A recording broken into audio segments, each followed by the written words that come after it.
आगे गए।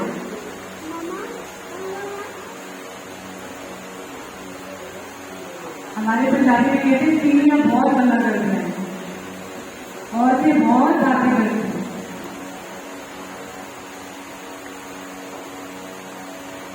ओके, जय गुरु जी।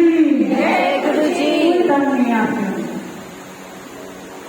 जो परमात्मा को दे उसको कैसे बोलेंगे? जय गुरु जी। जय गुरु जी। ये हुई ना बात। सबसे पहले तो सारी आई हुई संगत को बहुत सारा प्यार और बहुत सारी मुस्कुराहट आपकी जिंदगी में।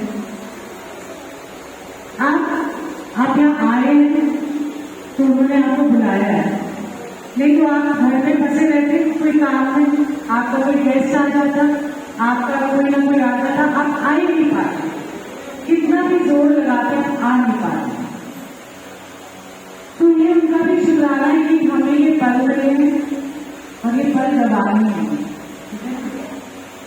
किसी ने आपको सत्संग में बुलाया, आप गुरु जी की सबसे जो बड़ी बढ़ियाई है पूरी दुनिया में, ऐसा नहीं सारे भगवान हैं, सारे परमात्मा देवी देवता हर बारी धरती पे आते हैं, अवतार लेके आते हैं। जितने भी हम जिनको पूछते हैं उन्होंने सब धरती पे अवतार लिया।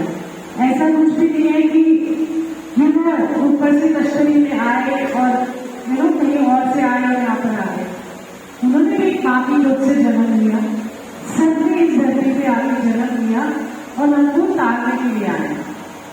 तो हर युग में आते, हर युग में हर अवतार के रूप आते हैं।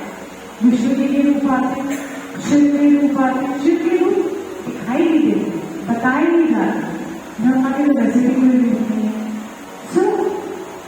अगर मेरी जो दिल की बात है, कोई दुनिया में कुछ भी कहे, कैसे भी कहे, मेरे लिए मेरा गुरु ही सब कुछ। मेरे परमात्मा मेरी पहुंच उन तक है। मैं कहीं और मेरा कोई कनेक्शन नहीं लगता।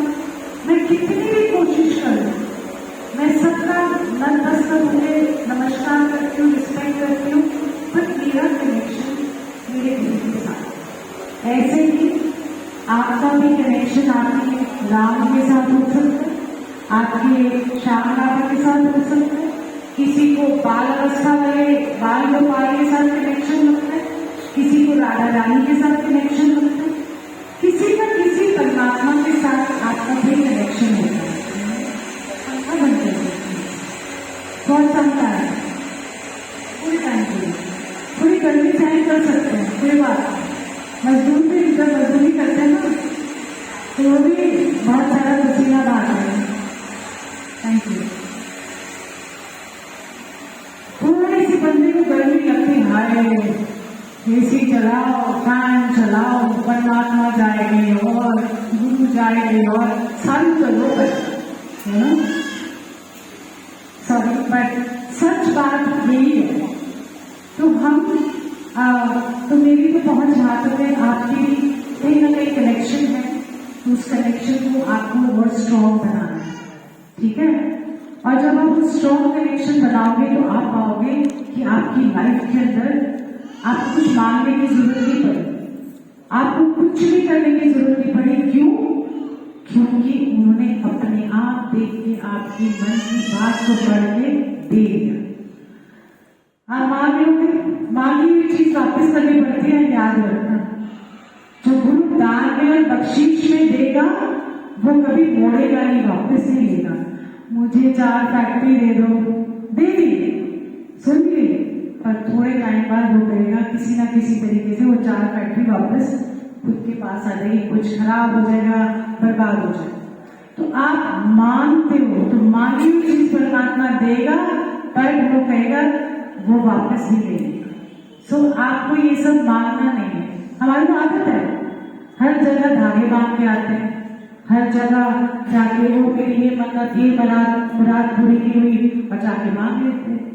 मांगे नहीं समझते हो, भटकते हुए फिर वही के वही आ जाते हैं। चल ये नहीं मिला तो इस गुरु के पास नहीं, दूसरे गुरु के पास चले जाते हैं, इससे नहीं मिला दूसरे के पास चले गए। भटकाव कभी खत्म ही नहीं होगा आपका। और इसीलिए वो कहते हैं ना, मांग भी लिया सब कुछ, बच्चा मांग लिया ठीक है। बहुत सारे ऐसे गुरु जी के किस्से हैं कि बच्चा मांग लिया और गुरु जी ने बोला भाई टाइम है, ठीक है। कहते मेरी बेटी को बच्चा नहीं हो रहा, मेरी बेटी को बच्चा नहीं हो रहा, और गुरु जी कहते हाले टाइम है, अभी टाइम है। नहीं, उसके ससुराल वाले तंग करते हैं, उसका ये होता है, उसका बच्चा नहीं हो रहा। तो गुरु जी कहते थोड़ी ठंड रख, मैं होगा उसके, पर थोड़ा टाइम लगेगा। अब गुरु जी को तो सब सोचते चमत्कारी बाबा, ये लो चमत्कार से हो गया। गुरु जी तो कुछ भी कर सकते हैं, हाँ जी कर सकते हैं, पर वो वक्त देखिए। आपको जो नजर नहीं आता वो देखते हैं। आपको तो चाहिए इंस्टेंट ब्लेसिंग, आपको चाहिए इंस्टेंट चमत्कार, पर गुरु जी कहते वो इंस्टेंट चमत्कार या ब्लेसिंग तुम्हारे कोई काम की नहीं होगी। तो वो लेडी आके बोलती रही गुरु जी को, और उसने बोला मतलब गुरु जी को रोज आके उससे काम करना, रोज। तो गुरु जी कहा जा देता। अब 8-9 महीने के बाद बेटी हुई उसकी, या बेटा जो भी था, बच्चा हुआ। जब बच्चा हुआ तो उसी टाइम जिस बेटी को लिखा, बेटी की चाइल्ड बर्थ में डेथ। वो फिर आई गुरु जी के पास रोते रोते, कहते गुरु जी, कहते मैं तेरे क्या से वेट कर ले, हले टाइम सही नहीं है, मैं दोनों को बचा लेना, पर तू अपना मांग के तू की कहता बेटी गवा दे। मैं तो तुम्हारे को आशीर्वाद देने के लिए बैठा हूँ, मुझे पता है कि देना कब है, कैसे क्या करना। सो हम बहुत जल्दबाजी करते हैं, धागे मांग के आएंगे, वैष्णो देवी जाएंगे, एक मांग के आएंगे, मन्नत पूरी, नेक्स्ट डे फिर चलेंगे। माता रानी वहां बैठी है, क्या कर रही है, कोई दर्शन के लिए नहीं जा, उनके दर्शन के लिए कोई नहीं जा रहा, मांगने जा रहा। मेरी ये बेटी की शादी हुई, मेरा बेटे की शादी हुई, मेरा ये हो गया, हम मांगने जाते हैं उनसे कोई कनेक्शन नहीं बनाने चाहते, उनके कोई दर्शन कोई देखना चाहते, कोई भी बहुत कम होंगे जो दर्शन करना चाहते हैं कि मुझे सिर्फ उनसे प्यार, नहीं जाते। हम मांग वाले हैं। यहाँ पर आजकल ट्रेडिंग का जमाना है, हम परमात्मा के साथ ट्रेडिंग करते हैं, इंसानों के साथ भी हम लेन देन करते हैं, बस यही है। जब आपको ये अनमोल घड़ियां मिलती है ना शब्द की से, आपको समझ नहीं आ रहा, कोई बात। क्यों?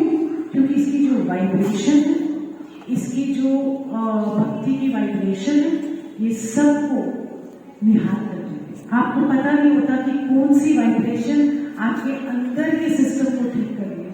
आप जब घर से चले तो पता नहीं दिमाग में कितनी सारी चीजें लेके आए थे, है ना। धीरे धीरे धीरे आपने देखा, आप बाहर की दुनिया भूल गए और बस जहां के हो, जिसके लिए आए हो, उन्होंने आपको अपना बना दिया, है ना।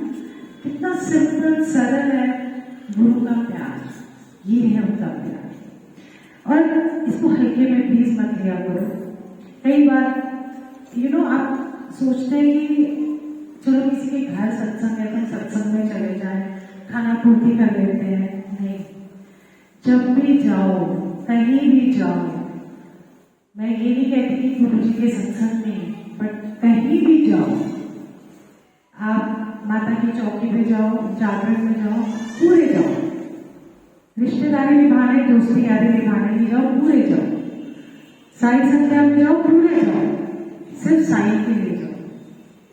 आप क्या करते हो, दिखाने जाते हो, फोटो खींचने जाते हो, बस हम गए थे, हम ऐसे गए, हम वैसे गए, हमने सबके साथ ये किया, चलो एक काम पूरा हो गया। क्यों? क्योंकि आप अपने आप को इतना बड़ा समझते हो उन सबके सामने कि उनकी अहमियत नहीं। वो वहां बैठे हैं, आपको कोई फर्क नहीं पड़ता कि वो बैठे हैं कि हमको चुप रहना है। आपके घर में कोई आता है, मानो आपके घर में बहुत बड़े बुजुर्ग आए, वो बैठे हुए आपके सामने। मैं हर घर की बात बता रही हूँ, प्रैक्टिकल एग्जाम्पल है। आपके घर में बड़े आए, जैसे आपके दादी दादा, उनके कोई रिश्तेदार या कोई कुछ भी हो, सारे बड़े बैठे हैं घर के अंदर, और आपको कोई परवाह नहीं, वो बड़े बैठे हैं, आप आपस में लगे हुए, है ना। तो सिर्फ प्रैक्टिकल एग्जाम्पल है। तो ऐसे हमारे गुरु हैं, कोई भी देवता परमात्मा जिनकी आप आराधना करते हैं या बैठे होते हैं, थोड़ा सा ध्यान दो कि इनकी इज्जत करो। इनकी इज्जत में आपकी सारी इज्जत ढकी जाती है। आप भी लगे हुए इधर उधर। तो मैं आपको इसलिए छोटे छोटे आज थोड़े ताने कस रही हूँ, सॉरी, पर प्रैक्टिकल है आपके लिए, आपके अंदर की बात की आपको।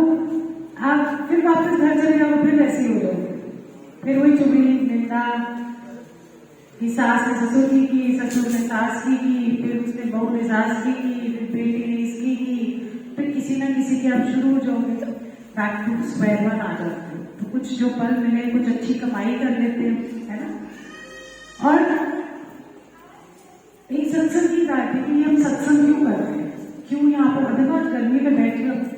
आपको पता है इस गर्मी के अंदर कितना रस है ना। जो वो कहते हैं ना, मजदूरी में जब गुलपीरों की चाकरी करते हो या गुलपीरों के पास जाते हो तो ना गर्मी देखो ना सर्दी देखो, उनका रस हो। ये सोचो, ये जो पसीना आ रहा है ना, ये अमृत की धार रह रही है हमारे शरीर से। पता नहीं कितनी कितनी चीजें हमारी ठीक होती है। सारा टाइम एसी में बैठे रहोगे, पंखों में बैठे रहोगे, पसीना एक आया नहीं और बीमारियां 100 हो गई। देखो तो सही। सो ये जो माहौल है गुरु जी का, प्लीज कहीं भी जाओ, ये आपके पल है, ये आपकी ब्लेसिंग है और कुछ भी नहीं। और एक और मैं कहना चाहती हूँ, ये सत्संग जब रखते हैं, दूर दूर से आते हैं सारे, सबसे पहले गुरु की जब आप गद्दी लगाते हो, उसमें उसी के साथ आपको संगत भी गुरु रूप में आ सकती है। गुरु जो है ना, वो संगत के अंदर है। कब कहाँ आ जाए आपको नहीं पता लगेगा। इसका छोटा सा किस्सा सुना दूं? जब आपको लगे कि बहुत ज्यादा हो गया ना, बता देना मुझे। पहले मैं छोटी सत्संग की रूपरेखा बताती हूँ और संगत के गुरु किस संगत के रूप में आते हैं ये भी आपको बताऊंगी। सत्संग इतना सिंपल होना चाहिए आपका। सबसे पहले सारी संगत पूरी दुनिया में कहीं भी हो, जब आप सत्संग करते हैं तो चाय प्रसाद ही सर्व करो, साथ में लड्डू, गुलाब जामुन, नमक पारे, बिस्किट कुछ नहीं देना। क्यों? क्योंकि फिर बोलते मोटे हो गए गुरु जी के पास आने वाला साइज बढ़ गया, मोटे हेल्दी हो गए, क्योंकि आप एक्स्ट्रा खाते हो। गुरु जी ने बोला ही नहीं एक्स्ट्रा खाने के लिए। गुरु जी इतने सरल और सिंपल है। चाय प्रसाद दो, आधा टाइम तो हमारे मट्टी डालने में चला जाता है, इधर देखते आधी गिर गई, अच्छा साफ करो। आज जो 15 मिनट हमारे वेस्ट हो। चाय का आप जब प्रसाद रखते हो, आपके हाथ में है ना, एक सब की आंख बंद करके भी पी सकते हो। यहाँ तो फिर थोड़ी देर नजर पड़ जाती है, अच्छा वो भी मत्था टेक में आया, मुंह में कुछ और जा रहा है। सो आपके जो 2 घंटे हैं उसमें से 15-20 मिनट तो ऐसे गवा दिया। और उसके बाद में देर से आया, उसने खाया, उसके बाद फिर उसको लंगर भी खाना पड़ा। मोटे नहीं होते तो क्या होगा। सो बहुत सिंपल रखो सत्संग। चाय प्रसाद के साथ कुछ नहीं रखना, बहुत है चाय प्रसाद। उसके बाद जो लंगर का स्वाद आएगा ना, आएगा पूछो। हम तो ये फॉलो करते हैं सिस्टम और हम बहुत शौकी हैं। सो इस तरीके से फॉलो करो। गुरु जी ने कभी चाय के साथ कुछ दिया भी नहीं था। ये लोगों ने देखा देखी इतना बड़ा समोसा देंगे खाने के लिए, तो उसके बाद लंगर भी इतना हैवी देंगे। फिर पेट आपका है, किसी का पराएगा तो है। तो आपने जो चीजें हैं उसको प्लीज फॉलो करो। जो जो सत्संग करते हैं, चाय प्रसाद दो। अपने लाड में ना आके कि ऐसी बतिया करना है, ऐसी बहुत कुछ करना है, ये सब कुछ नहीं चलेगा। इनको बोलो कि पहले खुद बैठ के एक समोसा खाए और 10 मिनट बाद में लंगर भी खाए, ठीक है? फिर खिलाते हैं, खाया नहीं जाएगा उसे। तो जो आप खुद नहीं कर सकते, आप दूसरों को दो। सिर्फ चाय प्रसाद दो और सिंपल लंगरों को ज्यादा सैलेड, बीच में अचार, बीच में सब कुछ तैरता हुआ, कुछ मत रखो। सो आप जितना सिंपल रखोगे उतना ही रस है। सच बता रही हूँ, नहीं तो आधा टाइम खाने पीने में लग जाएगा, आधा टाइम इधर उधर लग जाएगा। जो आपको ये पल है ना, ये कभी नहीं मिलेंगे वापस, कभी नहीं। आज हम हैं, कल हम नहीं हो सकते। तो ये वाला जो पल है ना, ये हमारी कमाई है। एक पल परमात्मा के साथ, सच्चा पल यही जाएगा ऊपर। ना हमें पोशाक जाएगी, ना कुछ भी नहीं जाएगा, सब ऐसे ही रहेगा। चिंताएं, तकलीफें, खुशी, गम, कपड़े, jewellery, everything, nothing is going to be there, कुछ भी नहीं होगा। सो सिंपल रखो सारी चीजें एंड किसको बता दोगे? आप ना वो एसी वाले रूम में जाके बैठ जाओ डाले। हाँ जी, बैठ जाओ, कुछ नहीं होता, थोड़ा पसीने आने चाहिए। सो चलो लास्ट में करने बच्चे को टाइम मिलवा देते, कोई दिक्कत नहीं है। बस एक छोटी सी बात कहना चाहती हूँ कि गुरु रूप में संगत कभी भी आ सकती है, गुरु किसी की भी संगत के रूप में आ सकते हैं। छोटा सा इंसिडेंट सुनाते, बहुत पुराना है कि आपने बुल्ले शाह का नाम सुना होगा, सुना ना, जिसकी हम इतनी सारी सुनते हैं कहानियां कि मैं कंजरी वन नच्चा है ना, गुरु याद बनावा।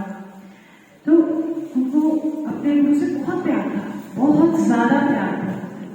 और तो उन्होंने, गुरु भी टेस्ट लेते हैं आपके बहुत जबरदस्त तरीके से, आपको गुरु से बड़ा ही प्यार। उनकी बहन की शादी थी, बुल्ले शाह जी की। तो बुल्ले शाह जी की बहन की शादी थी, वो गुरु को इन्वाइट करने के कि गुरु जी आप आ जाना, और मेरे को बड़ी खुशी हुई। हाँ हाँ मैं आऊंगा। पूरा इंतजाम दावत का, वेट करते थे यू नो बुल्ले शाह कि उनके गुरु आए। खुशी होती है ना, गुरु आपके घर आते हैं। तो उन्होंने गुरु भी तो गुरु है कि परखते हैं प्यार कैसा होता है गुरु के लिए। तो उन्होंने अपने दो सेवादार थे जिनकी कपड़ी पोशाक इतनी अच्छी नहीं थी, तो उनको भेज दिया, बोलो तुम मेरे रिप्रेजेंटेशन कर दो, तुम मैंने तुम्हें भेजा। तो वहां गए तो बुल्ले शाह ने देखा गुरु तो आया नहीं, ये आए फकीर से लगते हैं, कपड़े उपड़े भी ठीक नहीं है, चलो खा ले। सब जगह दावत ढंग से उन्होंने, बुल्ले शाह ने सबको खिलाई, सब कुछ। वो जो दो गुरु ने भेजे बंदे थे उनको पूछा तक नहीं, मतलब चिल्लर दे दिया, मतलब थोड़ा सा ये दे दिया, थोड़ा सा वो दे दिया, बच्चा कुचा जो भी था। तो उनको बड़ा बुरा लगा, उनकी बड़ी बेइज्जती सी, उनको दिल अच्छा नहीं लगा। तो जैसे ही उन्होंने ये बात करी और गुरु के पास पहुंचे, गुरु ने पूछा ये क्या हुआ, अच्छा था, कैसा था? उन्होंने कहा हमें दर्द हुआ, पूरी कहानी मैंने सुना। अब बुल्ले शाह वापस गए गुरु के पास, तो गुरु जी ने उनको मना कर दिया कि मैं आज के बाद तेरी शक्ल नहीं देखूंगा, कुछ नहीं देखूंगा तेरी। तो उन्होंने बोला क्या गलती हो गई मुझसे? कहते हैं मैंने अपने जो दो बंदे भेजे थे वो मेरा रूप ही तो थे, तो मेरा कोई भी रूप है उन्होंने ठुकरा दिया। तो 1 साल लगा, 2 साल लगे उनको मनाने में अपने गुरु को। तो इस तरीके से सबका आदर सत्कार करो, छोटा है बड़ा है कहीं से भी आया है उसका स्वागत करो, क्योंकि ये जो घर है, जब आप गुरु जी का दरबार लगाते हो तो राजा अपना दरबार लगाते हैं, तो सारी प्रजा जब आती है तो किसी का घर नहीं रह जाता। तो जय गुरु जी, मुस्कुरा लो और पैर चला लो। जय गुरु जी।